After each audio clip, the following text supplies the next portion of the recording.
Hello Soumya గారు. Hi అండి. How are you?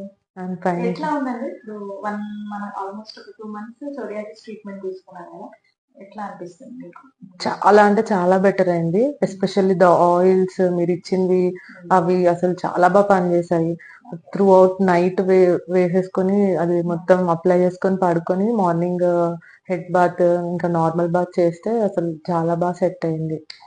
అది ఒకటి. అండ్ ఈ మెడిసిన్స్ కూడా చాలా తక్కువ మీ దగ్గర ఏమో. నార్మల్ గా ఇప్పుడు బయట అయితే మెడిసిన్స్ ఎక్కువ ఇచ్చేస్తున్నారు, మీరేమో తక్కువ మెడిసిన్స్ తోటి క్యూర్ ఎక్కువ. సో తక్కువ మెడిసిన్స్ తోటి ఎక్కువ క్యూర్ అయింది. సో కొన్ని రోజులు ఒక 3-4 మంత్స్ చూద్దాము, మీరు కంటిన్యూ చేయండి. మనం కంప్లీట్ గా ఫ్లేరప్స్ రావట్లేదు అని అనుకుంటే కనుక స్లోగా మనం డోస్ అది తగ్గించుకొని ఎక్స్టర్నల్ అప్లికేషన్స్ మాత్రం షూర్ షూర్ షూర్ షూర్. ఇంకేమైనా డౌట్స్ ఉన్నాయా? లేదు, చాలా బెటర్ అయింది. Thank you. Thank you.